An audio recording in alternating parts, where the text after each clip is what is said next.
Hello hello hello hello hello hello hello hello hello hello hello to everyone. एक बार फिर से आप सबका स्वागत है आपके अपने channel nursing to next level पे। तो अभी इससे पहले मैंने फंडामेंटल का लेक्चर रिकॉर्ड करके डाला है, जो कि वाइटल साइन के ऊपर था। वाइटल साइन का क्या, ब्लड प्रेशर के ऊपर था। ठीक है, तो ये ब्लड में बहुत दिन से मैं छोड़े हुए था, क्योंकि बस एक छोटा सा टॉपिक था जिसमें सिर्फ प्लेटलेट बचा हुआ था। बाकी ब्लड जो है सो हमारा कंप्लीट हो चुका है। तो आज प्लेटलेट देख लेंगे हम लोग। एनाटॉमी फिजियोलॉजी से ये किससे है, कंफ्यूज नहीं होना है। ये क्या एनाटॉमी का पार्ट है, ब्लड हम लोग एनाटॉमी में डील कर रहे हैं। और एक और चीज़ नर्वस सिस्टम डील कर रहे हैं। तो आज ब्लड हम लोग ख़त्म कर देंगे, ठीक है। तो कल से हम लोग फिर फंडामेंटल के साथ साथ नर्वस सिस्टम कलेक्ट करेंगे, है ना। तो आप लोग को कैसा लग रहा है लेक्चर, कमेंट में मुझे बताना। समझ में आता है कि नहीं आता है मेरा पढ़ाया हुआ, या नहीं आता, ऊपर ऊपर से सब चीज़ जा रहा है ना। ये सब चीज़ बताना मेरे को ठीक है। तो ब्लड सेल्स में हम लोगों ने सारा चीज़ देख रखा था। सिर्फ आपका ब्लड सेल्स के अंदर क्या हम लोग देखने वाले थे, लास्ट प्लेटलेट्स। हम लोगों ने आरबीसी देख लिया था, डब्ल्यूबीसी देख लिया था, सिर्फ प्लेटलेट्स बचा हुआ था। ठीक है, प्लेटलेट्स के बारे में भी हम लोग जानते हैं कि प्लेटलेट्स होता क्या है। तो आइए देखते हैं, पहले लिख लेते हैं प्लेटलेट्स। ये बहुत ही ज़रूरी चीज़ है हमारे बॉडी में, है ना। तो सबसे पहले प्लेटलेट्स के ऊपर 2 से 3 लाइन हम लोग रखेंगे क्या रख सकते हैं हम लोग, देखो प्लेटलेट्स ही एकमात्र ऐसा सेल है जो कि हमारे और मतलब आपके बॉडी, कोई भी जेंट्स हो या लेडीज़ हो, कोई भी, सबसे स्मॉलेस्ट सेल कौन होता है। अगर प्लेटलेट्स को लेकर चलेंगे तो ये प्लेटलेट्स जो हो गया वो सबसे स्मॉलेस्ट सेल हो गया, ठीक है ना। क्योंकि बाकी और भी चीज़ें होती हैं, मेल में स्पर्म होती हैं लेकिन फीमेल में स्पर्म नहीं होती है। लेकिन अगर प्लेटलेट्स को लेकर चलेंगे तो वो क्या है, स्मॉलेस्ट सेल इन बॉडी है, ठीक है। तो हम लोग ऐसे लिख सकते हैं, smallest cell in male and female, है ना। स्मॉलेस्ट सेल है क्या है, मेल और फीमेल में है। ये क्या है, स्मॉलेस्ट सेल मेल और फीमेल में है। बाई नंबर नहीं बोलेंगे हम लोग इसको, बाई साइज बोल सकते हैं, है ना, बाई साइज। क्योंकि कोई भी चीज़ का आप साइज से ही स्मॉलेस्ट और लार्जेस्ट बोल सकते हो, है ना प्लेटलेट्स इतना छोटा है कि इसमें आप अगर देखोगे, एक आरबीसी इसको कंपेयर करोगे, एक आरबीसी का जो साइज है 7 माइक्रोन मीटर, मैंने बताया था इससे पहले इमेच्योर आरबीसी का साइज कितना था, 7 माइक्रोन मीटर था। सॉरी, मैच्योर का, इमेच्योर का तो 10 माइक्रोन था। तो 7 माइक्रोन मीटर अगर प्लेटलेट्स के साइज को उससे कंपेयर किया जाए तो एक आरबीसी का जो सेल होता है उसके अंदर ऐसे ऐसे 3 प्लेटलेट आ सकते हैं, है ना। तो इसको ऐसा हम लोग लिख सकते हैं कि 1 आरबीसी इक्वल्स टू 3 प्लेटलेट्स, है ना। क्यों, क्योंकि साइज ऑफ प्लेटलेट इज 2.75 या 2.5 माइक्रोन के आसपास लिखेंगे। मतलब अप्रॉक्सीमेटली 2.3, 2.5, 2.35 या 2.5 के अंदर ही रहता है। तो ऐसा लिख सकते हैं, 2.3 लिख सकते हैं माइक्रोन। 2.3 माइक्रोन साइज होता है इसका। क्या होता है, साइज होता है किसका, प्लेटलेट्स का। 2.3 माइक्रोन साइज होता है इसका, है ना। उसके बाद देखेंगे हम लोग कि ये भी क्या होता है, नॉन न्यूक्लिएटेड सेल होता है हमारे बॉडी में। ब्लड में अगर देखा जाए तो बस एकमात्र डब्ल्यूबीसी न्यूक्लिएटेड सेल है, बाकी सब क्या है, non nucleated. It is non nucleated cell. क्या है, नॉन न्यूक्लिएटेड सेल, है ना, ठीक है। ये क्या है, नॉन न्यूक्लिएटेड सेल, मीन्स कि न्यूक्लियस नहीं प्रेजेंट है इसमें इसका प्रीकर्सर सेल देख लेंगे, मैंने बताया था बहुत अच्छे से। प्रीकर्सर सेल मेगा कैरियोब्लास्ट होता है इसका। क्या होता है, मेगा कैरियोब्लास्ट, है ना, बताया था मैंने आपको अच्छे से इस चीज़ के बारे में। प्रिकर्सर सेल क्या है इसका, मेगा कैरियोब्लास्ट। मेगा कैरियोब्लास्ट से क्या बनेगा, मेगा कैरियोसाइट। मेगा कैरियोसाइट से क्या बनेगा, प्लेटलेट बनेगा। फिर आगे देखेंगे जो एंड प्रोडक्ट होता है, ठीक है। प्रिकर्सर के बाद क्या बनता है, इमेच्योर। इमेच्योर के बाद जो फाइनल प्रोडक्ट होता है वो बनता है, ठीक है। अब इसका लाइफ स्पैन देख लेते हैं। लाइफ स्पैन कितना है, 7 से 11 डेज, 7 to 11, 7-11, ठीक है ना। 7 से 11 दिन इसका लाइफ स्पैन होता है, ठीक है ना। इसका नंबर देख लेंगे, नंबर ज़रूरी है मेल फीमेल दोनों में। अप्रॉक्स नंबर कितना हो गया 1.5 लैक्स, 1.5 to 4 लैक्स पर CUM कम, ठीक है। ये इसका नंबर है 1.5 लैक्स, 1.s नहीं है ये, s मत समझना, 1.5 है ये, 1.5 to 4 लैक्स पर कम, ठीक है, ऐसा है ये, ठीक है। इतना चीज़ देखो आप लोग नोट करो, फिर मिटा के हम लोग आगे चलते हैं। ये बेसिकली प्लेटलेट्स के बारे में था। प्लेटलेट्स का नॉर्मल इंट्रो है कि प्लेटलेट्स होता क्या है, और हमारे बॉडी में अगर प्लेटलेट्स इतने बड़े नंबर में है तो इसका क्या फंक्शन है ये भी हम लोग देखेंगे, ठीक है। इसका फंक्शन भी सिर्फ एक कोआगुलेशन का फंक्शन है, उस फंक्शन पे देखेंगे कोआगुलेशन होता क्या है फिर आगे, है ना। तो अभी देख लेंगे, इतना चीज़ आप लोग लिखो पहले, फिर उसके बाद हम लोग मिलते हैं आगे। चलो लिख लिया, आ जाओ।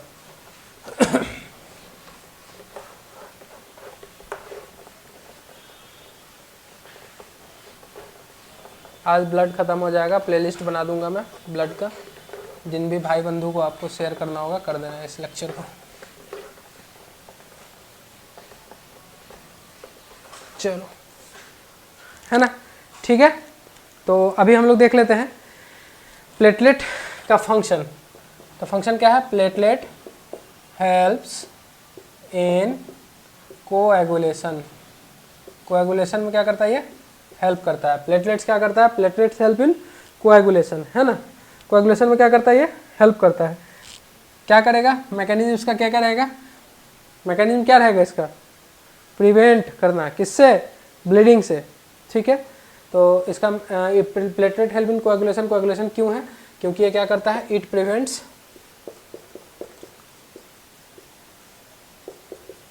फ्रॉम ब्लीडिंग, ठीक है, फ्रॉम ब्लीडिंग, ब्लीडिंग से ये बचाता है ना। क्या करता है, ब्लीडिंग से ये बचाता है। तो ब्लीडिंग से बचा रहा है तो इसको क्या बोलेंगे, इस प्रोसेस को थ्रोम्बोसाइट बोलते हैं, ठीक है ना। थ्रोम्बोसाइट एक प्रोसेस है, थ्रोम्बस, जिसके कारण आपका जो भी ब्लीडिंग अगर होता है उस एरिया को ब्लॉक कर देता है, जहाँ से रप्चर होकर ब्लीडिंग हो रहा है वहाँ पर उस चीज़ को रप्चर कर रहा है, उस एरिया को रप्चर कर रहा है, क्या बोलेंगे उसको, थ्रोम्बोसाइट बोलेंगे। जिस प्रोसेस से करता है उस प्रोसेस को क्या बोलते हैं, नोन एज थ्रोम्बोसाइट। अब हम लोग देखेंगे आगे थ्रोम्बोसाइट, ठीक है। इसको लिख लेंगे, इसका फंक्शन क्या है। अब कोएगुलेशन, कोएगुलेशन पे हम लोग देखेंगे क्या करता है, इसका फंक्शन क्या है, कोएगुलेशन का फंक्शन है। कोएगुलेशन होता क्या है, कोएगुलेशन कितने तरीके से होता है, और कोएगुलेशन का क्या टाइप्स है वो हम लोग देखेंगे, ठीक है। इसको जल्दी से लिख लेंगे। चलो लिख लिया, मैं मिटा रहा हूँ।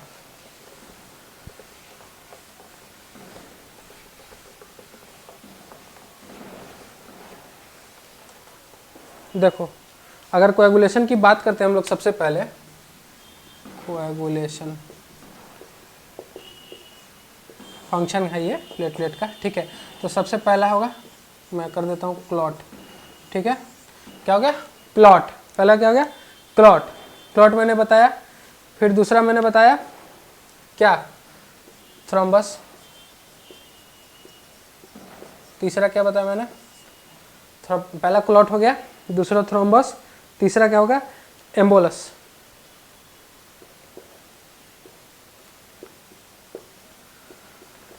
चौथा हो गया, तीसरा क्लॉटिंग फैक्टर लिख दूँ क्या, चौथा नहीं, प्लेटलेट, प्लेटलेट हो गया, क्लॉट, पहले प्लेटलेट, ठीक है, प्लेटलेट्स। पांचवा हो गया क्लॉटिंग फैक्टर, वही क्लॉटिंग फैक्टर जो मैंने बताया था आपको, कहाँ पे, प्लाज्मा में। छठा हो गया बीटी सीटी, बीटी हो गया, सीटी हो गया, ब्लीडिंग टाइम। इससे पहले हो गया क्लॉटिंग मैकेनिज्म, हाँ क्लॉटिंग मैकेनिज्म, मैकेनिज्म। सातवां होगा बीटी, ब्लीडिंग टाइम, टाइम। आठवां हो गया क्लॉटिंग टाइम, बीटी सीटी, क्लॉटिंग टाइम। इसको क्या बोलते हैं, बीटी, इसको क्या बोलता है, सीटी, ठीक है। क्या क्या बोलेंगे, बीटी और सीटी, सॉरी। अब ठीक है, अब आइए हम लोग शुरू से देखते हैं, ये कोएगुलेशन है, इसको हम लोग अच्छे से देखते हैं, ठीक है। तो कोएगुलेशन का प्रोसेस है, बेसिकली हमने बताया 8 इन चीज़ों की ज़रूरत होती है, मतलब पूरे कोएगुलेशन इसी पे डिपेंड है। हमारे बॉडी में जहाँ जहाँ जो भी कोएगुलेशन होते हैं बस इन्हीं चीज़ों पे डिपेंड है। तो देखिए, सबसे पहले क्लॉट किसको बोलते हैं? क्लॉट पता है आप लोगों को किसको बोलते हैं? क्लॉट नहीं पता?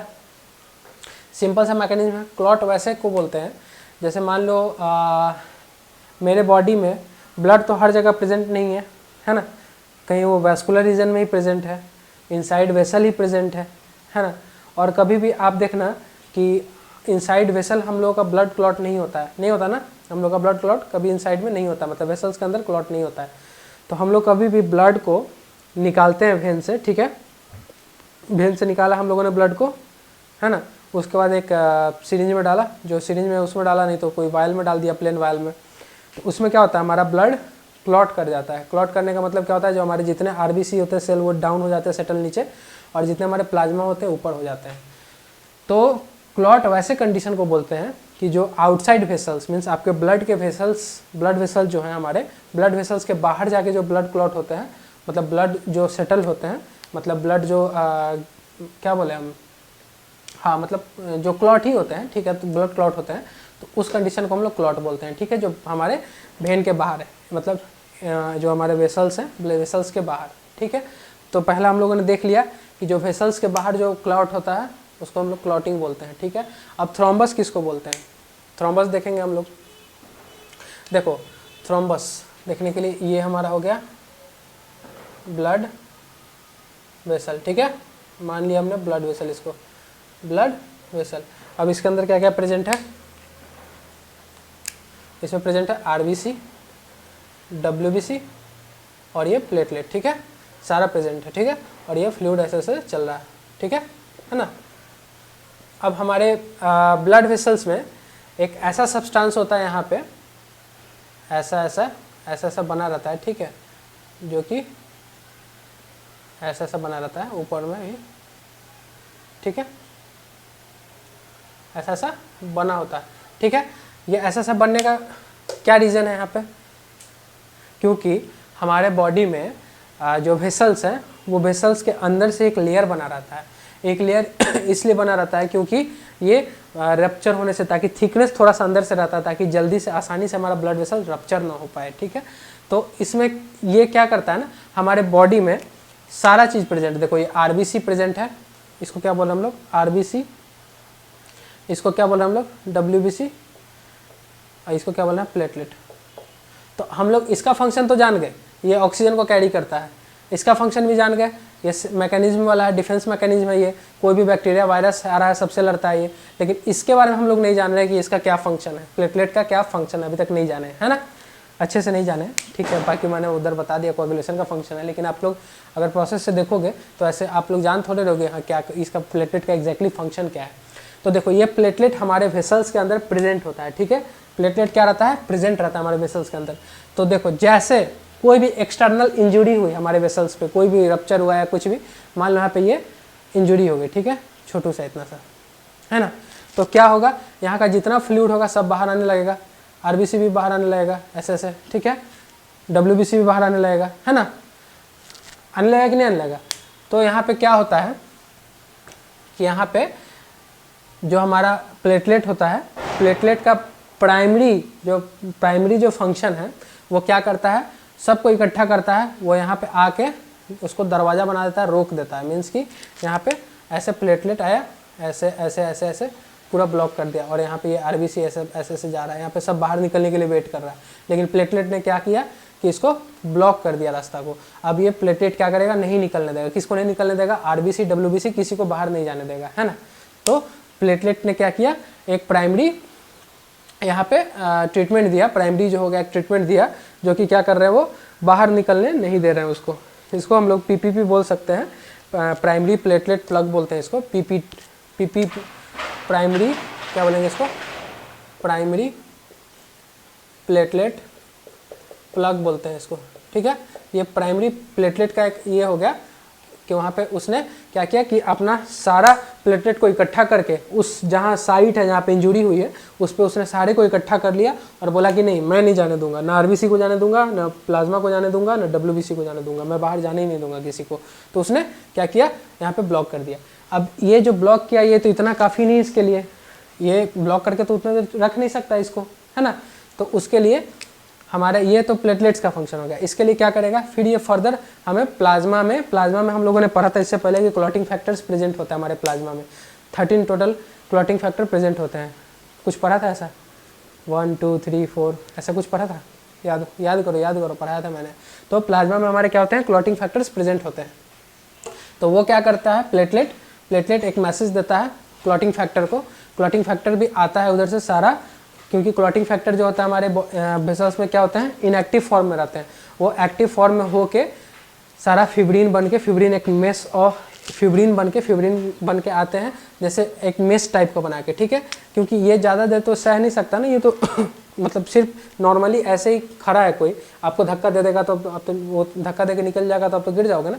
तो क्या करता है फिब्रिन, ऐसे एक जाली टाइप का, जाली नुमा आकार, क्या क्लॉटिंग फैक्टर क्या करता है, ऐसे मेस जाली नुमा आकार लेके आता है और यहाँ इसके ऊपर ऐसे रख देता है, ठीक है। ये जाली वाला ऐसे, ठीक है, ये जाली यहाँ पे रख दिया, यहाँ पे अंदर की तरफ, है ना, ताकि जो भी है ब्लड वेसल्स वो फोर्स लगा के बाहर में जा सके, वो पूरा पैक हो गया। अब यहाँ से अब ये सब नहीं बाहर जा सकते। अब हमारे मसल में भी एक कंडीशन होता है, मीन्स की जो हमारे मसल नहीं, ब्लड वेसल की कंडीशन होता है कि वो इलास्टिक होते हैं, मीन्स की वो भी क्या करते हैं, जैसे मान लो बहुत बड़ा इंजुरी होगा तो वो भी क्या करते हैं, अपने आप कॉन्ट्रैक्ट करते हैं, ठीक है। कॉन्ट्रैक्ट करते हैं मतलब सटने की कोशिश करते हैं, मीन्स ये ब्लड वेसल भी क्या करेगा, ये भी हेल्प करेगा, धीरे धीरे कॉन्ट्रैक्ट होगा, है ना। कॉन्ट्रैक्ट होने के बाद फिर नया नीचे ब्लड वेसल बन जाएगा, ठीक है, ब्लड वेसल। अब ये जो कंडीशन है, ये जो बना दोनों मिल के, इसको क्या बोलेंगे, थ्रोम्बस में आता है ये कंडीशन, क्या आता है, थ्रोम्बस में ये कंडीशन आएगा, थ्रोम्बस में ये कंडीशन आया, ठीक है। यहाँ तक हम लोगों ने देखा जो ये दोनों बना, ये नीचे वाला जो ये रिपेयर हो गया, ठीक है, ये सारा कंडीशन ये किस में आएगा, थ्रोम्बस में आएगा। अब हम लोग एम्बोलस देखेंगे। एम्बोलस क्या होता है, जैसे ये बन गया, ये वाला जो मेस और जो प्लेटलेट मिल के जो ये बनाया, रप्चर होने से बाहर जो जा रहा है, बाहर सब्सटेंस को जाने से रोक रहा है, ये वाला जैसे बन गया, अब ये नीचे वाला वेसल बन गया तो इसका तो काम खत्म हो गया, ये वाला प्लेटलेट और जो मेस जो जाली है फिब्रिन का है, तो इसका तो काम खत्म हो गया। तो इसने क्या किया, इसने किया कि जो ये मसल यहाँ डेवलप हुआ, ये वाला मैं ब्लू से बना देता हूँ, मसल्स या जो भी बोलो, अंदर से जो इसका जो आर्टरी या वेन का जो भी रहेगा, ये अंदर से सब्सटेंस रहता है। तो ये क्या किया इसने, ये बन गया वापस तो इसमें क्या है एक फंक्शन कि ये कभी भी प्लेटलेट को इसमें चिपकने नहीं देता है, प्लेटलेट को चाहे किसी को अगर ये बन जाए। ऐसे नॉर्मली हमारे ब्लड में बहुत सारे प्लेटलेट रहते हैं, लेकिन ये जनरली इसमें चिपक नहीं सकते हैं। तो ये क्या किया इसने, ये जब इसका रेडी हो गया तो इसने क्या किया, इसको फिर वापस धक्का दे दिया, ठीक है, मतलब ये जाली के साथ इसको फेंक दिया, ठीक है। अब ये जो थ्रोम्बस है जो घूम रहा है हमारे ब्लड वेसल्स में, इधर उधर ये घूमेगा, ऐसे घूमता नहीं है, मैं बता दूंगा फिर कैसे वो डिस्ट्रॉय होता है। तो ये क्या होगा, ये अगर घूम रहा है, मतलब ये यहाँ से हट के अगर थोड़ा सा भी ट्रैवल किया तो उसको हम लोग क्या बोलेंगे, एम्बोलस हो गया। वो क्या हो गया, एम्बोलस के फॉर्म में, थ्रोम्बस कंप्लीट हो गया, थ्रोम्बस यहाँ तक था, उस क्या हो गया, एम्बोलस के फॉर्म में आ गया। ये क्या हो गया, एम्बोलस के फॉर्म में आ गया। अगर ये एम्बोलस के फॉर्म में आ गया, है ना, एम्बोलस के फॉर्म में आ गया, तो अब ये अगर जहाँ तहाँ जाके, मतलब कहीं भी हमारे बॉडी में, हार्ट में चला गया, चाहे कहीं भी चला जाएगा ये एम्बोलिज्म, तो वो तो फिर नुकसानदायक है ना। अगर हार्ट में चला गया तो फिर क्या हो सकता है, मायोकार्डियल इंफार्क्शन, एमआई हो जाएगा, क्योंकि ये ब्लॉक कर देगा, ब्लड को जाने नहीं देगा, है ना। तो इसके लिए हमारे बॉडी में इसमें एक सब्सटेंस प्रेजेंट रहता है इसी वेन में ही, कि जैसे इसने काम किया, ठीक है, इसने काम करने के बाद क्या होगा, ये जैसे यहाँ से निकलना चाहेगा, प्रॉपर व्यू आ रहा है ना, देख लूँ मैं ज़रा सा, ठीक है, सॉरी थोड़ा सा फ्रेम का दिक्कत हो रहा था, कैमरा हिल गया था मेरे से। हाँ, तो क्या हो रहा था कि यहाँ पे जैसे मैंने बताया आपको कि ये जो यहाँ पे स्टोर है, इसका अब काम ख़त्म हो गया, तो ये क्या करेगा, ये जो मसल यहाँ पे बना, ये जो इसका फ्लोर बना किसका, वेसल्स का, ये क्या इसको भगा दिया, ठीक है, कि जाओ अब तुम्हारा काम खत्म हो गया, अब यहाँ पे हील हो चुका है पूरा, ये पैक हो चुका है, ठीक है। तो अब ये जब गया, तो अब ये जब निकला इसमें, तो ये क्या होगा, एम्बोलस का फॉर्म लिया। एम्बोलस का फॉर्म मीन्स कि ये जहाँ जहाँ हमारे बॉडी में घूमेगा, तो एम्बोलिज्म जैसे बहुत तरह का, ये ज़्यादातर क्या होता है, एम्बोलिज्म कहाँ होता है, लंग्स में होता है हमारे। पल्मोनरी एम्बोलिज्म बहुत ज़्यादा ऐसा ऐसा केस में देखा जाता है कि पल्मोनरी एम्बोलिज्म हो गया, है ना। तो ये एम्बोलस का फॉर्म है, ये घूमेगा। बाकी ये डिजीज कंडीशन है, हम लोग एमएसएन में डील करेंगे, लेकिन अभी थोड़ा बहुत बता दे रहा आपको। तो ये क्या करेगा, ऐसे निकलेगा, फिर ये घूमेगा, ठीक है। घूमने से पहले ही जैसे इसको इसने इसको छोड़ा, ठीक है, इसने इसको यहाँ पे छोड़ा कि हाँ जाओ तुम्हारा काम खत्म हो गया, ये क्या करेगा, एक और एजेंट को ये कॉल करेगा, ठीक है, इसको कॉल करेगा। ये एक और एजेंट है, ठीक है, ये एजेंट है, मान के चलो ये एजेंट है ना। तो ये एजेंट का नाम क्या है, प्लाज्मिनोजेन, ठीक है, प्लाज्मिनोजेन, ठीक है, ये एजेंट है, ठीक है। ये प्लाज्मिनोजेन को इसने बताया कि हाँ जो थ्रोम एम्बोलस है वो एम्बोलस को मैंने छोड़ दिया है, एम्बोलस के फॉर्म में वो अब घूमने वाला है, इसको तुम खत्म कर दो। कॉन्ट्रैक्ट दे दिया इसने, किसको कॉन्ट्रैक्ट दिया, प्लाज्मिनोजेन को कॉन्ट्रैक्ट दिया, किसके लिए, इस एम्बोलस के लिए। इस मसल ने क्या क्या कॉन्ट्रैक्ट दिया, ठीक है। ये जैसे उसको कॉन्ट्रैक्ट दिया, ये निकला घूमने के लिए बेचारा मस्त। पुराने ट्रेडिशनल मूवी में कैसे होता था, कार से जाता था और सुपारी दे दी तो पीछे से ट्रक वाला आके उड़ा दिया, तो वैसा ही है इसमें भी। क्या हुआ, ये मस्त अपना जा रहा है गाड़ी ड्राइव करते हुए, फिर पीछे से प्लाज्मिनोजेन पहले ऐसे ही ये इनएक्टिव फॉर्म में रहता है, ये फॉर्म में आएगा क्या होगा, प्लाज्मिन बनेगा ये, ठीक है, प्लाज्मिन बनेगा ये। प्लाज्मिन क्या करेगा, इसको खा जाएगा, मार देगा इसको, है ना। क्या करेगा, प्लाज्मिन मार देगा, उस एम्बोलस को खत्म कर देगा।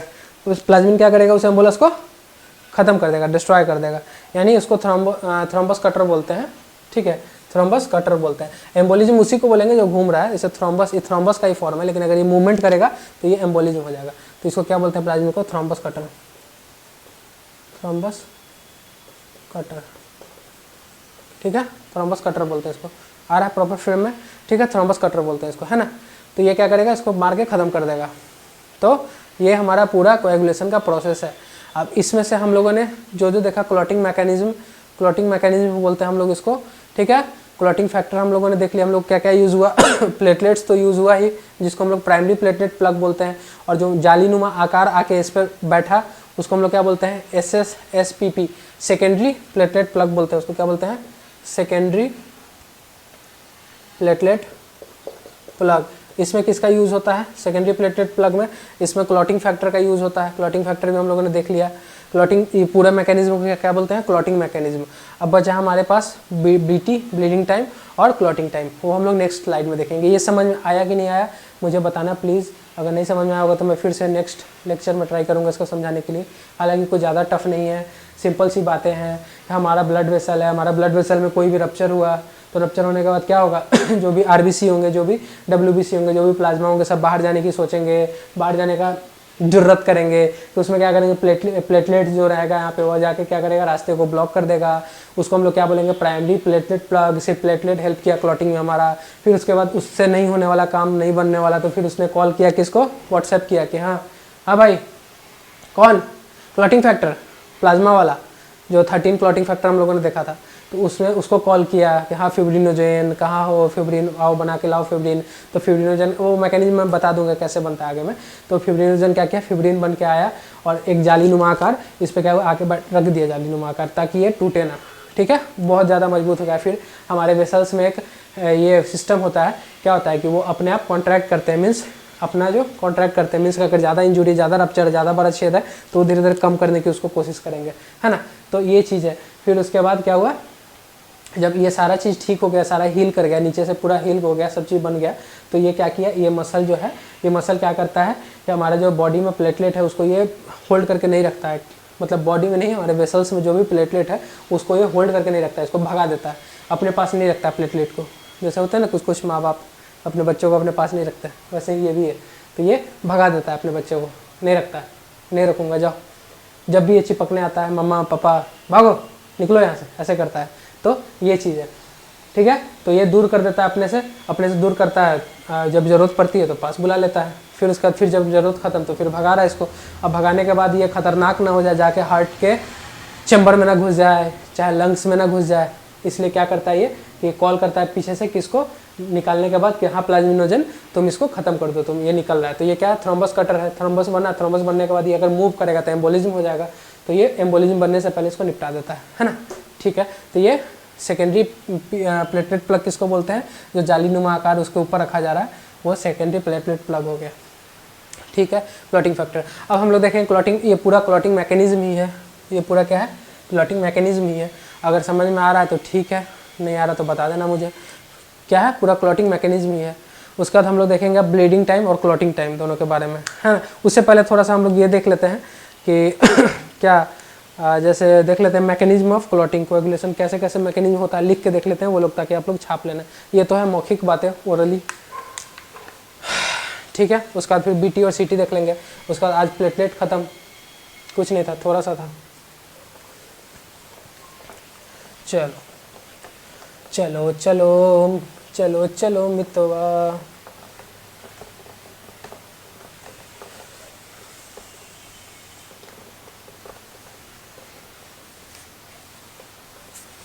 समझ में आया कि नहीं आया बता देना,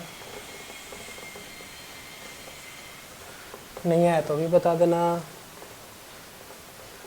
फिर काम करूँगा फर्दर अपने ऊपर आगे, ठीक है। तो अभी हम लोग क्या देखते हैं, mechanism, mechanism of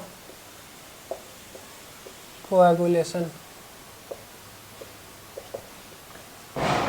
mechanism of coagulation. देखो सबसे पहले मैकेनिज्म देखने से पहले हम लोग देखेंगे क्या क्या।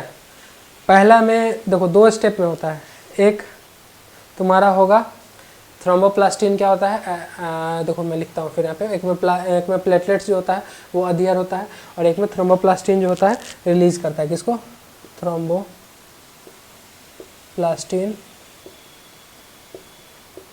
थ्रोम्बोप्लास्टिन रिलीजेस, इसको रिलीज करता है थ्रोम्बोप्लास्टिन, रिलीज बाय, किससे रिलीज होता है, थ्रोम्बोप्लास्टिन रिलीज बाय किससे, डैमेज टिश्यू,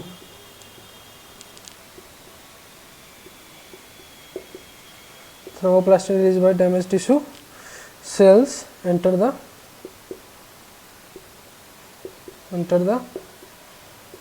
ब्लड, ठीक है, ये हो गया। इसके बाद इधर देखेंगे क्या होता है, प्लेटलेट्स अधीर, देखो अंदर बाहर की, एक ये एक्सट्रिंसिक हो गया, ये इंट्रिंसिक हो गया, ये बाहर का हो गया, ये अंदर का हो गया। प्लेटलेट अधीर टू डैमेज, क्या होता है, अधीर करता है किसे, डैमेज ब्लड वेसल्स के लिए, ब्लड वेसल्स या लाइनिंग, लाइनिंग बोल सकते हैं, ठीक है।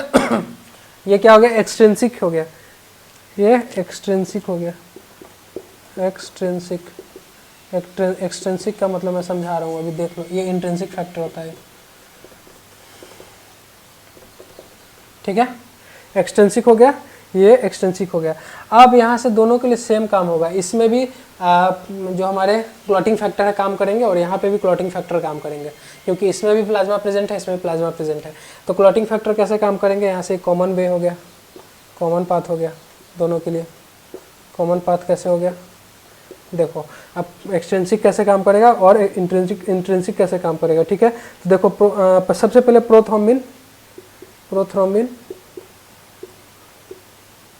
एक्टिवेटर, ये एक्टिवेटर होगा, ठीक है, प्रोथ्रोम्बिन एक्टिवेटर, ठीक है। ये भी सेम ही है दोनों, एक्सट्रिंसिक इंट्रिंसिक का दोनों का सेम ही है, कंफ्यूज मत होना। प्रोथ्रोम्बिन एक्टिवेटर आ गया, क्या करेगा, किस में कन्वर्ट करेगा, प्रोथ्रोम्बिन को थ्रोम्बिन में, है ना, थ्रोम्बिन में कन्वर्ट कर दिया इसको, है कि नहीं है। प्रोथ्रोम्बिन को किस में कन्वर्ट किया, थ्रोम्बिन को, और थ्रोम्बिन किस में जाएगा, फिब्रिनोजन में, जालीनुमाकार फिब्रिनोजन, ठीक है। फिब्रिनोजन क्या, इसको क्या बोलते हैं हम लोग, लूज फिब्रिन थ्रेड होता है, ये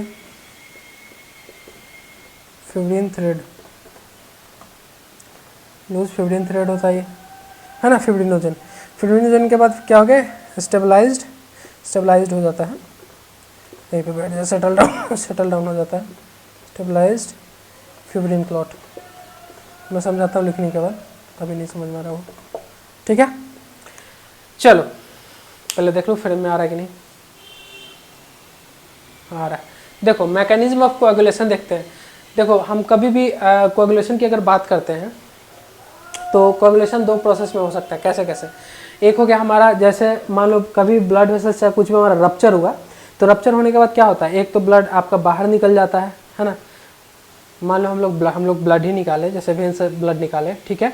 तो वेन से क्या हुआ, उसके बाद वेन से निकालने के बाद क्या हुआ जो ब्लड है हमने उसको क्या किया, कोई वाइल में डाल दिया, प्लेन वाइल में डाल दिया, चाहे ईडीटी वाइल में डालेंगे तो क्लॉट नहीं होगा, क्योंकि उसमें क्या होता है, एंटीकोगुलेंट प्रेजेंट होता है। तो ईडीटी वाइल में कभी ब्लड क्लॉट नहीं होता है। कौन सा? आर्टिफिशियल एंटीकोगुलेंट रहता है उसमें, ठीक है। उसमें बाद में देखेंगे क्या रहता है क्या नहीं, अभी आगे देख लेंगे हम लोग। अभी देख लेते हैं जो जहाँ पे हैं हम लोग। तो इसमें जैसे हमने ब्लड निकाला अपने वेन से, ठीक है। तो ब्लड में से वेन निकाल सॉरी वेन में से ब्लड निकाला, उसको एक वायल में डाला या सिरिंज में ही छोड़ दिया, तो क्या होगा कि उसका जो क्लॉटिंग होगा उसको हम लोग बोलेंगे एक्सट्रिंसिक। वायल वाला या सिरिंज वाला क्लॉटिंग को क्या बोलेंगे, एक्सट्रिंसिक हो गया। और हमारे वेन के अंदर जो क्लॉटिंग होगी उसको क्या बोलेंगे, इंट्रिंसिक बोलेंगे, ठीक है। Damage blood vessel. तो वही वेन के अंदर कैसे क्लॉटिंग होगी देख लेते हैं हम लोग। सबसे पहले वेन वाला निकाल रहे हैं वेन से, तो वही जो मैंने इससे पहले प्रोसेस बताया कि जहाँ होल हुआ तो क्या करेगा, जितने हमारे बॉडी के अंदर कौन प्रेजेंट है, प्लेटलेट्स। तो प्लेटलेट्स आएंगे, फंक्शन करेंगे, है ना। बोलेंगे कि चलो भाई चलो चलो चलो, वहाँ पे होल हो गया, जल्दी चलो उसको ब्लॉक करना, नहीं तो सारा आरबीसी बाहर निकल जाएगा, सारा डब्ल्यूबीसी बाहर निकल जाएगा, सारा प्लाज्मा बाहर निकल जाएगा। तो क्या करेगा वो प्लेटलेट्स वहाँ को कवर करेगा उस एरिया को, ठीक है। उसके बाद इधर देखते हैं थ्रोम्बोप्लास्टिन क्या करेगा, जो हमारे ब्लड में थ्रोम्बोप्लाज्मा प्रेजेंट है, उसमें प्लाज्मा में क्लॉटिंग फैक्टर होता है, हम लोगों को पता है, पढ़े कि नहीं पढ़े, क्लॉटिंग फैक्टर होता है ना। इसमें अंदर में भी क्लॉटिंग फैक्टर है, और जब ब्लड बाहर निकाले उसमें भी प्लाज्मा प्रेजेंट रहता है, क्योंकि 55% क्या होता है, प्लाज्मा होता है हमारे ब्लड में, और 45% क्या होता है, ब्लड सेल्स होता है। तो उस 55% में क्या होता है, प्लाज्मा उस 55% प्लाज्मा में क्या प्रेजेंट होता है, क्लॉटिंग फैक्टर। क्लॉटिंग फैक्टर क्या करेगा एक्सट्रिंसिक में, बाहर की देखे अंदर की देखे, दोनों का काम है। यहाँ पे तो प्लेटलेट काम कर दिया, प्लेटलेट ने काम किया, ठीक है, यहाँ भी प्लेटलेट ने काम किया। फिर इसका देखते हैं, अब हम लोग क्लॉटिंग फैक्टर की बात करते हैं। तो सबसे पहले प्रोथ्रोम्बिन क्या होगा, प्रोथ्रोम्बिन एक्टिवेटर क्या करेगा, प्रोथ्रोम्बिन को एक्टिवेट करके क्या थ्रोम्बिन कराएगा, ठीक है। क्या करेगा, प्रोथ्रोम्बिन को थ्रोम्बिन बनाएगा। थ्रोम्बिन बनने के बाद क्या होगा, फिब्रिनोजन बनेगा। फिब्रिनोजन बना क्या, लूज फिब्रिन थ्रेड का होता है, जैसे धागा नुमा होता है ना, होता है कि नहीं होता धागा नुमा। जैसे मैंने बताया इससे पहले वाले में कि जो ब्लड निकल रहा था अंदर वेसल्स के अंदर से, तो उसमें क्या हो रहा था, एक तो प्लेटलेट ने कवर किया ही उसको, उसका उसने कॉल किया किसको, व्हाट्सएप किया किसको, क्लॉटिंग फैक्टर को, कि हाँ भाई जल्दी से तू आ जा फिब्रिन को लेकर, ठीक है। तो फिब्रिनोजन इनएक्टिव फॉर्म में था, उसने फिब्रिन को बनाया, फिर जालीनुमा आकार, फिर लेके आके उसको वहाँ पे रख दिया, जालीनुमा आकार को कहाँ पे रख दिया, जहाँ पे प्लेटलेट सारे ऐसे हाथ पकड़ के खड़े थे टाइटली, वहाँ पे क्या किया, जालीनुमा आकार पे उसने जालीनुमा आकार को रख दिया, ठीक है, कहाँ पे, प्लेटलेट के ऊपर। तो वैसे ही ये है क्या, फिब्रिनोजन थ्रेड टाइप का, धागा टाइप का बन गया, ये स्टेबलाइज हो जाएगा, ठीक है, फिब्रिन क्लॉट। तो यही चीज़ है, यहाँ से ये कॉमन पाथ हो जाता है बाहर अंदर दोनों के लिए, है ना, क्योंकि प्लाज्मा तो दोनों जगह प्रेजेंट है कि नहीं है, अंदर बाहर दोनों जगह। प्लाज्मा में क्या होता है, क्लॉटिंग फैक्टर होता है। क्लॉटिंग फैक्टर हमने पढ़ाया था आपको कि टोटल 13 क्लॉटिंग फैक्टर होता है ना। तो ये चीज़ है मैकेनिज्म ऑफ कोएगुलेशन। तो इसको देखो, लिखो आप लोग जल्दी से, फिर हम लोग BT-CT पे चलते हैं, ब्लीडिंग टाइम, है ना। जल्दी से इसको लिखें। चलिए हम लोग BT पे चलते हैं। BT मतलब ब्लूटूथ नहीं, ये नहीं कि BT देख के आप लोग अपना BT ऑन कर लो और उसके बाद खोजने लगो कि कहाँ है मेरा पेयर।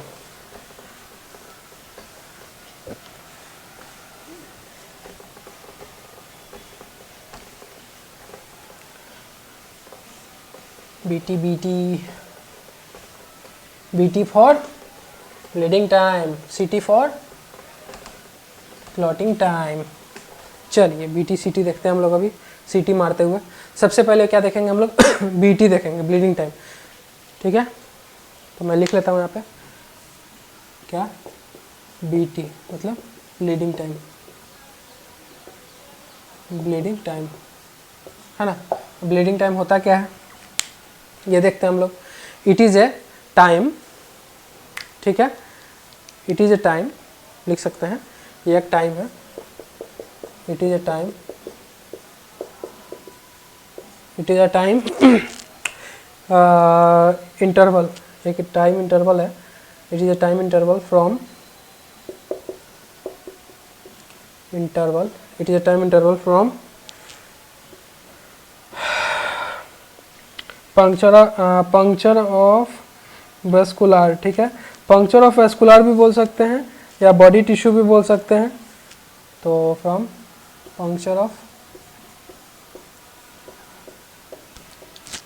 वेस्कुलर या बॉडी टिश्यू, है ना।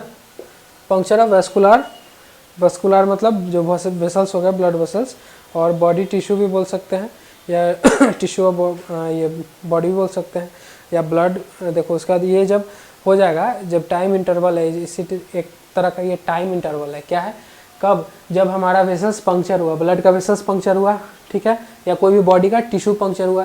क्योंकि ये कोई ज़रूरी नहीं कि हम लोग वेसल्स से ही हर टाइम पंक्चर करते हैं। जैसे मान लो कभी कभी फिंगर में प्रिक करते ना, है ना, तो वो चीज़ है। तो किस लिए प्रिक करते हैं पता है? ग्लूकोमीटर कभी यूज़ किया है? वो हाँ, सबके लिए यूज़, सबके लिए करते हो ऑब्वियसली, लेकिन ग्लूकोमीटर यूज़ किया कि नहीं किया ये बताओ। नहीं किया ना, चलो कोई नहीं, कराऊंगा, सब दिखाऊंगा आप लोग को मैं, बस मौका देते रहो धीरे धीरे, ओके ना। तो it is a time interval for puncture, from puncture of vascular क्या, बॉडी टिश्यू, वेस्कुलर और या बॉडी टिश्यू का ये टाइम पंक्चर है, ठीक है। इसमें क्या होता है, जो भी हमारे ब्लड के कंपोनेंट होते हैं वो क्या होते हैं, एस्केप आउट होने लगते हैं, ठीक है। जो भी हमारे ब्लड सॉरी, जो भी हमारे ब्लड है, ब्लड क्या होते हैं, एस्केप आउट होने लगते हैं, है ना। तो बॉडी टिश्यू फिर लिख देते हैं vascular, it is a time interval from puncture of vascular body tissue, vascular या बॉडी टिश्यू, बॉडी टिश्यू उसके बाद लिखे हम लोग, and blood is escape out, escape out कहाँ से होते हैं, टू सीज क्या, ऑफ ब्लीडिंग।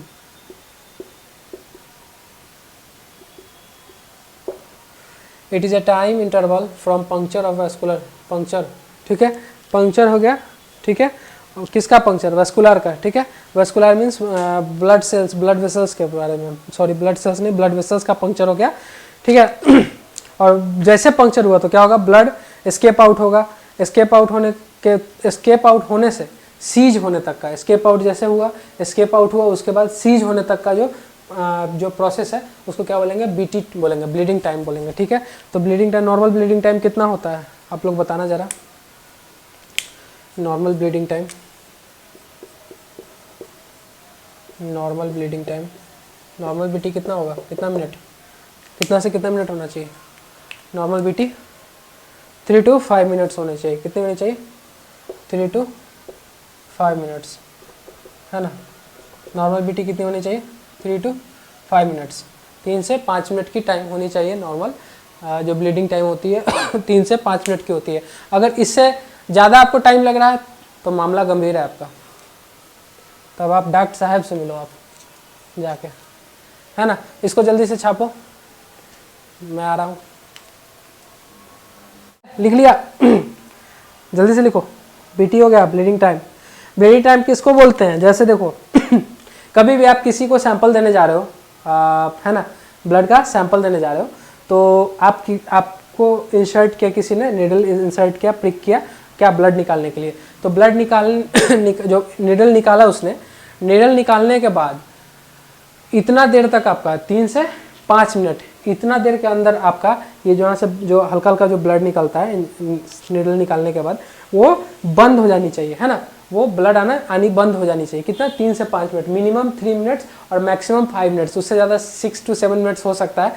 अगर उससे ज़्यादा अगर लग रहा है तो फिर आपका मामला गंभीर है, उससे ज़्यादा नहीं लगना चाहिए, है ना। तो ये ब्लीडिंग टाइम इसी चीज़ को डिटेक्ट करता है ना। उसका फिर हम लोग देखेंगे क्लॉटिंग टाइम। अब ये तो ब्लीडिंग टाइम है, अब क्लॉटिंग टाइम क्या होता है, जो हमने ब्लड को निकाला उसको स्टोर किया किसी ट्यूब में, ठीक है, ट्यूब में, प्लेन वायल में, ना कि ईडीटीए वायल। ईडीटीए वायल बताएंगे, उसका अलग कॉन्सेप्ट है। ईडीटीए वायल में नहीं, प्लेन वायल में हमने उसको क्या किया, जमा किया। जमा करने के बाद उसको जितना इस 5 मिनट, मतलब 5 मिनट तक ये ब्लड निकल रहा है, ठीक है, मैंने बार जितना बार ब्लड निकला उसको स्टोर किया, स्टोर किया, स्टोर किया, 5 मिनट तक जितना बार निकला स्टोर किया, ठीक है। ये एक टेस्ट का मैं बता रहा हूँ, जो BT-CT जो होता है, ब्लीडिंग टाइम और क्लॉटिंग टाइम। तो क्या होता है, वो एक वायल में स्टोर होते जाता है, वायल में स्टोर होने के बाद उसको हम लोग रख देते हैं। उसका भी मुश्किल से वही ज़्यादा टाइम नहीं, 5 to 8 मिनट्स टाइम रहता है ना। 5 to 8 मिनट्स के अंदर ही उसको क्लॉट हो जाना है। 5 to 8 मिनट्स इसलिए क्योंकि 5 मिनट्स तक तो ब्लड आया ही, 2 से 3 मिनट लगता है क्लॉट होने में उसको, तो इसीलिए 5 to 8 मिनट्स कंसिडर करके चलेंगे उसको। उसके अंदर उसको भी पूरा क्लॉट हो जाना चाहिए अंदर में जो डब्बा में होता है, मतलब वायल में जो होता है ना, प्लेन वायल में। तो ठीक है, आगे हम लोग देखते हैं BT के बाद CT, क्लॉटिंग टाइम। इसको मिटा देते हैं हम लोग, डाक साहब।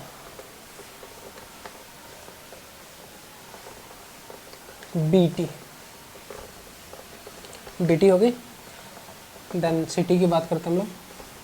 चलो लेट्स मूव ऑन CT। ठीक है, CT पे क्या हो गया, CT को क्या बोलेंगे, क्लॉटिंग टाइम। क्या बोलेंगे इसको, क्लॉटिंग टाइम यानी CT। CT क्या होता है, क्लॉटिंग टाइम ऐसा है कि एक टाइम इंटरवल है, ठीक है, जो कि स्टार्ट होता है, मैंने बता दिया आपको, it is a time interval it is a time interval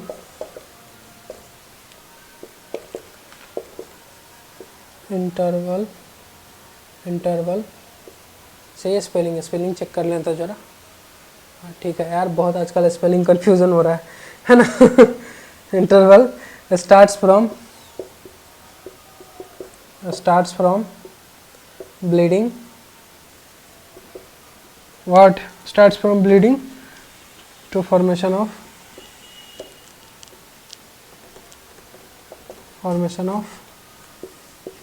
clot, है ना, starts from bleeding to formation of clot in tube, या टेस्ट ट्यूब लिख दो, टेस्ट ट्यूब। ठीक है, मैंने बताया आपको कि जो हमने नीडल घुसाकर, नीडल डालकर अंदर जो ब्लड निकाला, ब्लड निकालने के बाद जो हमारा जो वेन जहाँ पंक्चर किया था मैंने, उसको अगर ब्लड वहाँ से अगर ब्लड आने में जितनी टाइम लग रही है उसको हम लोग क्या बोलेंगे, ब्लीडिंग टाइम। ठीक है, वो टाइम अगर 5 मिनट 10 मिनट रुक रही है, जैसे कोई पेशेंट को आप क्या करोगे ना हॉस्पिटल में, क्या करोगे, मैं भी जब ड्यूटी करता था हॉस्पिटल में, तो किसी पेशेंट की अगर मैंने सैंपल के लिए ब्लड निकाली, तो मैंने उसको बोल दिया कि हाँ कॉटन स्वैब लेकर मैंने उस पर डाल दिया और बोला कि हाँ भाई इसको छोड़ दे 5 से 6 मिनट, तो कुछ छेड़छाड़ नहीं करिए उसको। तो उसने क्या किया, उससे रहा नहीं गया, हर 2 मिनट में ये देखो, हर 2 मिनट में, मतलब उसको मैंने बोल दिया। मैंने क्यों बोला, क्योंकि मुझे पता है, मुझे इस प्रोसेस पे विश्वास था। किस पे, जो इससे पहले मैंने आपको प्रोसेस बताया कि हर 5 से 6 मिनट लगता है हमारा जो भी कोएगुलेशन का जो मेथड होता है, 5 से 6 मिनट में ब्लड क्या होता है, क्लॉट हो जाता है, मतलब कोएगुलेट हो जाता है। क्लॉट नहीं, क्लॉट तो बाहर की बात है, जो वेसल्स के बाहर जो ब्लड होंगे उसको क्लॉट बोलेंगे, जो वेसल्स के अंदर ब्लड है उसको क्लॉट नहीं बोलते हैं। वहाँ पे थ्रोम्बस जनरेट हो जाएंगे, है ना, मैंने बताया था आपको इन चीज़ों को। ठीक है, तो क्लॉटिंग टाइम इसको बोलते हैं। ठीक है, क्लॉटिंग टाइम देख लिया यहाँ पे क्या है, it is a time interval starts from bleeding 1 minute. Interruption के लिए मैंने आपको बताया था, यहीं पे थोड़ा सा काम आ गया था बाहर में। ठीक है, तो फ्रेम में मैं आ रहा हूँ ना, तो मैंने यही क्लॉटिंग टाइम के बारे में बता रहा था कि एक टाइम है, ऐसा इंटरवल है जहाँ पे आपका ब्लड जो आपने कोई भी ट्यूब में आपने लिया, ठीक है, उस ट्यूब के ब्लड को कितना क्लॉट होने में टाइम लग रहा है, उसको हम लोग क्लॉटिंग टाइम बोलते हैं। ठीक है, इसका हम लोग लिख लेते हैं आगे, ब्लैक मार्कर। ठीक है, तो आगे हम लोग लिख लेते हैं इसमें कि इसका जो नॉर्मल रेंज है टाइम कितना है, 5 to 8 मिनट्स लगता है क्लॉट होने में ट्यूब में। ठीक है, सॉरी 5 to 8 मिनट्स, टाइम मैंने लिख दिया मिनट्स। ठीक है 5 to 8 मिनट्स लगता है बराबर। तो ये चीज़ है 5 to 8 मिनट्स, आप कोई वायल में लोगे, ब्लड को छोड़ोगे, 5 से 8 मिनट में वो क्लॉट कर जाएगा, है ना। तो इसी को हम लोग बोलते हैं क्लॉटिंग टाइम, है ना। तो ठीक है, इसके बाद अगर देखो हमारे जो ब्लड वेसल्स है, ब्लड वेसल्स में हमारे ब्लड क्यों नहीं क्लॉट होता है, ऐसा क्यों है कि ये सिर्फ बाहर निकलने पे ही क्लॉट होता है। अब पूछोगे आप लोग, पूछना, क्वेश्चन आपका काम है, पूछ नहीं रहे हो आप लोग, पूछो जल्दी। तो देखो हमारा जो ये ब्लड वेसल्स है, ठीक है, ये मान लो ब्लड वेसल्स है, जैसा भी मान लो, इसमें एक लेयर प्रेजेंट होता है। ठीक है, इसके अंदर क्या होता है, एंटी कोएगुलेंट होता है। क्या होता है, एंटी कोएगुलेंट होता है, जो कि ब्लड को जमने नहीं देता है। कहाँ पे, हमारे ब्लड वेसल्स में, इसीलिए हमारा ब्लड वेसल्स में क्या होता है, ब्लड जमता नहीं है, एंटीकोगुलेंट। इसकी अगर कमी हो जाएगी तो फिर जगह जगह ब्लड जमने लगेगा, जैसे डीबीटी केस हो गया, डीप वेन थ्रोम्बोसिस हो गया, आप लोगों ने नाम सुना होगा। क्या होता है वहाँ पे, थ्रोम्बोसिस हो जाता है, मीन्स कि ब्लड जम जाता है उस रीजन में। क्या होता है, ये एंटीकोगुलेंट वहाँ पे नहीं रहता है। तो हमारे बेसिकली हमारे बॉडी में कौन कौन सा एंटीकोगुलेंट रहते हैं वो देख लेते हैं। आइए, हेपारिन और वारफारिन हो गया, ठीक है। अगर वो ज़्यादा लोगे आप लोग तो फिर ब्लड आपका पूरा थीन हो जाएगा। एक्स्ट्रा टैबलेट्स भी आते हैं उसके। चलो, ये नोट कर लिया होगा आशा करता हूँ आप लोगों ने, ठीक है। तो अभी देखते हैं हम लोग एंटीकोगुलेंट्स। एंटीकोगुलेंट्स होता क्या है, एंटीकोएगुलेंट्स, एंटीकोगुलेंट्स होता क्या है, बराबर, ठीक है। अभी हम लोग देख लेते हैं एंटीकोगुलेंट्स होता क्या है। तो बेसिकली एंटीकोगुलेंट्स क्या है, it helps in preventing of thrombus, it helps in preventing of thrombus. Thrombus क्या, वही जो मैंने जालीनुमा वाला बताया, जहाँ पे प्लेटलेट सारा एक जगह जमा हो जाता है, उसके ऊपर मेसी वर्क हो जाता है 3D, तो वो थ्रोम्बस कहलाता है, ठीक है। तो वो थ्रोम्बस से बचाने के लिए क्या होता है, हमारे बॉडी में हर जगह एंटीकोगुलेंट प्रेजेंट होता है हमारे बॉडी के वेसल्स में, ठीक है, ब्लड वेसल्स में, है ना। तो थ्रोम्बस फॉर्मेशन से, थ्रोम्बस या फॉर्मेशन लिख सकते हो, थ्रोम्बस फॉर्मेशन से ये बचाता है, फॉर्मेशन, ठीक है। तो आगे देखेंगे हम लोग, थ्रोम्बस फॉर्मेशन से ये बचा रहा है ना। देखो अब हमारे एंटीकोगुलेंट की बात करें तो बहुत तरह के एंटीकोगुलेंट, दो तरह के एंटीकोगुलेंट हम लोग देखेंगे। एक देखेंगे इन विवो, जो कि इनसाइड ब्लड वेसल या इनसाइड बॉडी, ठीक है, और एक देखेंगे इन विट्रो। इन विट्रो मतलब ब्लड वेसल्स के बाहर। तो पहले देखते हैं हम लोग इन विवो, इन विवो का नाम जान लेंगे, और दूसरा देखेंगे इन विट्रो, कौन कौन से होते हैं, ठीक है। देखो तो इन विवो में हम लोग देखेंगे बेसिकली ज़्यादा नहीं, जो कि हमारे बॉडी में यूज़ हो, तो उनका क्या क्या है, दो ही होते हैं उसमें, ठीक है, जो कि हमारे इन बॉडी, ठीक है, इन बॉडी में जो यूज़ हो उनको क्या बोलते हैं, इन विवो, जो कि ये नेचुरल होते हैं। क्या होते हैं, ये नेचुरल हो गए, नेचुरल एंटीकोगुलेंट जिसको बोलेंगे, क्या बोलेंगे, नेचुरल, मुझको लगता है नीचे वाला मिटाना होगा, कोई नहीं, एंटीकोएगुलेंट, ठीक है, नेचुरल एंटीकोगुलेंट होता है ये, ठीक है। इन विवो को तब तक अभी साइड में रखते हैं, इसका नाम जान लेते हैं इन विवो में क्या होता है, ठीक है। तो इन विवो में क्या आ गया, जो इनसाइड बॉडी, जो हमारे बॉडी के अंदर रहे, ठीक है, यूज इन, जो हमारा बॉडी जिसको यूज़ करे, है ना। तो इसका दो नाम हम लोग देख लेते हैं, कौन कौन, हेपारिन, हेपारिन, और दूसरा क्या है, वारफारिन। वारफारिन का टैबलेट भी आता है, हेपारिन का टैबलेट भी आता है। जैसे हमारे बॉडी में इंसुलिन की कमी हो जाती है तो इंसुलिन का इंजेक्शन लेते हैं ना, वैसे ही ये भी हेपारिन होता है और वारफारिन होता है। जैसे किसी पेशेंट को देखोगे कि हाँ जहाँ जहाँ क्लॉटिंग हो रहा है, काला काला हो रहा है, ब्लड में स्पॉट बन रहा है, तो वो सब पेशेंट को क्या चलता है, हेपारिन सोडियम चलता है, नहीं तो वारफारिन टैबलेट चलता है, ठीक है। वारफारिन समझ में आया। वारफारिन क्या होगा, हमारे बॉडी में होता है, लेकिन बाहर से भी हम लोग इसको ले सकते हैं अगर बॉडी में कमी होती है तो, ठीक है। ये क्या होगा, इन विवो की बात कर रहे हैं हम लोग। इन विट्रो को देखेंगे, इन विट्रो, चलो एंटीकोगुलेंट्स पे इन विवो की हो गई, इन विट्रो देखते हैं हम लोग। इसको लिख लेना, अगर मिट गया होगा तो बैक करके लिख लेना, ठीक है। इन विट्रो मतलब बॉडी के बाहर, ठीक है, इन विट्रो मतलब बॉडी के बाहर। इन विट्रो ये क्या हो गया, आउटसाइड बॉडी हो गया, आउटसाइड बॉडी, आउटसाइड बॉडी। ये कहाँ प्रेजेंट होता है, ये बेसिकली ये सब हम लोग लैब में यूज़ करते हैं। इन विट्रो वाला जितना एंटीकोगुलेंट होता है वो हम लोग कहाँ यूज़ करते हैं, तो use in lab, use in lab. Lab में कैसे यूज़ करेंगे, आपने देखा होगा कि कोई सैंपल हम लोग लेते हैं जिसको ब्लड को क्लॉट नहीं होने देना है, कोई चीज़ का सैंपल अगर हम लोग लेते हैं तो उसमें एक एंटीकोगुलेंट डाला होता है, एक वायल होता है जिसका नाम EDTA होता है, EDTA वायल, ठीक है। EDTA वायल में क्या होता है, एंटीकोगुलेंट ऑलरेडी डाला रहता है ताकि उसमें ब्लड क्लॉट ना हो, है ना। तो ये क्या होगा, ऐसा जो इन विट्रो वाला जो होता है वो कहाँ यूज़ होगा, लैब में यूज़ होगा, है ना, लैब में यूज़ होगा, जो कि किस में रहता है, ये एग्जाम्पल इसका देख लेते हैं। EDTA वायल में होता है, EDTA ये वायल, ये पढ़ना है फंडामेंटल में आगे वायल ये सब के बारे में, लेकिन फिर भी मैं थोड़ा सा बता देता हूँ आपको। EDTA का क्या फुल फॉर्म होता है, इथाइलिन, इथाइलिन, है ना, इथाइलिन डायमीन, ये उसका फुल फॉर्म है, इथाइलिन डायमीन। T4 हो गया टेट्रा इथाइलिन डायमीन टेट्रा, और ए फॉर क्या हो गया, एसिटिक एसिड, एसिटिक एसिड। ये वाला वायल जो होता है EDTA वायल, ये EDTA वायल एक एग्जांपल है ऐसा जो कि हमारे बॉडी के बाहर वाला जो वो भी एंटीकोगुलेंट होता है इसके अंदर प्रेजेंट होता है EDTA में, ठीक है, EDTA वायल में, है ना। इथाइल क्या है, डायमीन टेट्रा एसिटिक एसिड। इसमें क्या होता है हमारा इन विट्रो वाला हो गया, मीन्स कि ये बाहर का हो गया, बॉडी के बाहर का जो भी होगा लैब में यूज़ होता है ये वायल, उसमें क्या प्रेजेंट होता है, ये एंटीकोगुलेंट प्रेजेंट होता है। तो अभी हम लोग एंटीकोगुलेंट देख लिए, एंटीकोगुलेंट दो तरह का देख लिए, एक हमारे इनसाइड बॉडी प्रेजेंट होता है कौन कौन, हेपारिन और वारफारिन, और एक आउटसाइड बॉडी मीन्स कि जो भी लैब में हम लोग यूज़ करते हैं सैंपल कलेक्ट करने के लिए, वो कौन सा यूज़ करते हैं, EDTA वायल में ethylene diamine tetra acetic acid, ये वाला एक एंटीकोगुलेंट है, ठीक है। इसके बाद हम लोग देखेंगे थोड़ा सा एक एडिशनल चीज़ जो कि एंटीप्लेटलेट्स। एंटीप्लेटलेट्स क्या होता है उसको हम बता देते हैं। ज़्यादा फास्ट तो नहीं बोल रहा हूँ ना, बताते जाना, ज़्यादा फास्ट बोल रहा हूँ तो बोल देना, क्योंकि थोड़ा सा जब लेक्चर ख़त्म होने वाला था तो जोश थोड़ा हाई हो जाता है।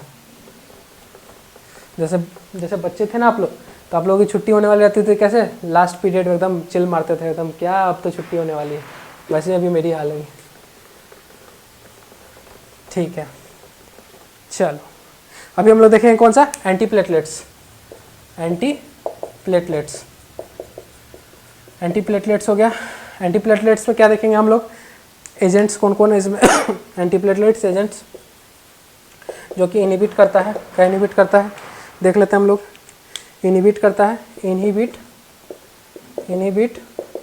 एंड प्रिवेंट, इनहिबिट और प्रिवेंट किस चीज़ को करता है एंटीप्लेटलेट्स, एडहियर। देखो प्लेटलेट का क्या काम है, प्लेटलेट का बेसिकली सिंपल मैकेनिज्म है कि अगर कहीं से भी आपका टोर आउट हुआ या वॉर्न हुआ, मींस कि आपका जो भी टीयर हुआ, जो ब्लड वेसल है रप्चर हुआ, वहाँ से अगर कोई भी चीज़ ब्लड या प्लाज्मा या कुछ भी आपका आउटसाइड बाहर निकल रहा है, तो प्लेटलेट का ये काम है कि वहाँ जहाँ रप्चर साइट है वहाँ पर जाके वो अधेयर हो जाता है, मतलब एक साथ बहुत सारा मतलब बन जाता है, वहाँ पर जाके खड़ा हो जाता है, ऐसे बॉडी बना के, एकदम बॉडी बना के ऐसे खड़ा हो जाएगा।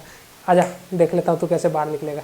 तो अधेयर क्या करता है, ये एंटीप्लेटलेट्स उसी को एक जगह इकट्ठा नहीं होने देता है ना प्लेटलेट को। तो क्या करता है, इनहिबिट एंड प्रिवेंट क्या करेगा, ये अधेरेंस